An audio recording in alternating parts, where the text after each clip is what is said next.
حضور انور نور مجسم شفیع معظم سرور کون و مکان صلی اللہ علیہ وآلہ وسلم نے ارشاد فرمایا کہ خالق کائنات جل جلالہ عما نوالہ اپنے بندے کی توبہ کو بہت پسند فرماتا ہے۔ وہ بندہ جب رب کے حضور توبہ کرتا ہے، خالق کائنات جل جلالہ عما نوالہ اس پر کرم نوازی کے ایسے دروازے کھولتا ہے کہ خالق کائنات اس کے سارے گناہوں کو معاف فرما دیتا ہے۔ اسی طرح کا ایک واقعہ آج آپ کی خدمت میں عرض کرتا ہوں کہ حضرت بشر حافی، ان کے بارے میں دو قول مشہور ہیں۔ ایک تو یہ کہ حضرت بشر حافی رضی اللہ تعالی عنہ ہمہ وقت شراب کے نشے میں رہتے۔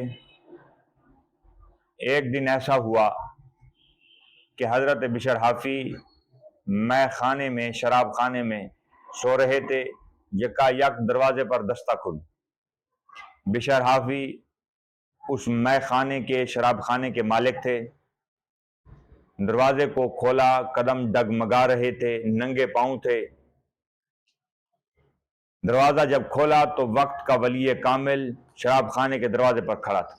تو جو ہی دروازہ کھولا اور حضرت بشر حافی حیران ہو گئے کہ آج یہ ولی کامل ہمارے دربار پر، ہمارے مے خانے پر کیسے آیا؟ تو حضرت بشر حافی کے سوال کو سن کر وہ ولی کامل بولے کہ میں بشر حافی سے ملنے کے لیے آیا ہوں، اس کے ہاتھ اللہ تعالیٰ کی طرف سے پیغام ہے۔ جب پیغام دیا گیا تو ولی کامل نے پیغام دیتے ہوئے ارشاد فرمایا کہ خالق کائنات جل جلالہ عما نوالہ نے تمہارے لیے سلام بھیجا۔ حضرت بشر حافی رضی اللہ تعالیٰ عنہ یہ بات سن کر حیران ہو گئے اور ننگے پاؤں مے خانے سے باہر نکال آئے اور رب کے حضور گر گڑا کر اپنے گناہوں کی معافی مانگی، توبہ استغفار کیا اور ساری زندگی بغداد میں ننگے پاؤں پھرتے رہے۔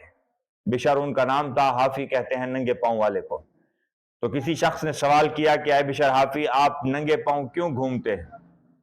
تو عرض کیا کہ جب خالق کائنات جل جلالہ عما نوالہ نے مجھ پر کرم نوازی فرمائی، مجھ پر مہربانی فرمائی، مجھ پر کرم نوازی کے دروازے جب کھولے تو میں اسی حالت میں تھا کہ میرے پاؤں میں جوتا نہیں تھا، تو میں نے رب کے حضور کھڑے ہو کر جب توبہ استغفار کیا، میں تب بھی ننگے پاؤں تھا۔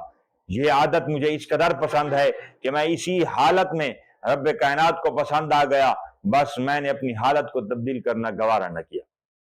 ایک ان کے بارے میں یہ بات، اور دوسری مشہور بات یہ ہے کہ حضرت بشر حافی شراب کے نشے میں گھر کی طرف جا رہے تھے، کیا دیکھتے ہیں ایک کاغذ کا ٹکڑا پڑا ہے جس پر خالق کائنات کا نام لکھا ہوا، اللہ رب العزت کا نام لکھا ہوا ہے۔ اللہ رب العزت کے نام کو دیکھتے ہیں اور اسے صاف کیا، صاف کرنے کے بعد اسے خوشبو لگائی اور اونچی جگہ پر رکھا اور کہا کہ یہ تیرا مقام ہے اور جہاں پر تو پڑا تھا وہاں پر بشر حافی کا مقام۔ اللہ پاک کو یہ ادا پسند آ گئی اور خالق کائنات جل جلالہ عما نوالہ نے انہیں اسی بات کے طفیل توبہ عطا فرمائی۔ اب قابل توجہ بات اس سارے واقعے میں یہ ہے کہ خالق کائنات جل جلالہ عما نوالہ جب بھی اپنے بندے کے لیے ہدایت لکھ لیتا ہے، ہدایت عطا کرنا لکھ دیتا ہے، اس کے نصیب میں یہ بہت کم ہوتا ہے۔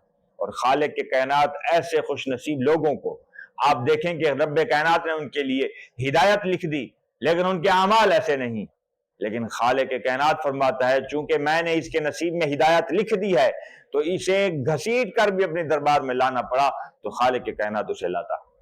تو رب کائنات جل جلالہ عما نوالہ اپنے کرم سے، اپنے فضل سے ہمیں اسی بات پر استقامت عطا فرمائے کہ ہم گناہ نہ کریں اور اسے راضی کر سکیں۔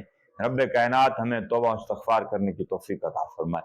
آمین۔ وآخر دعواہم الحمدللہ رب العالمین۔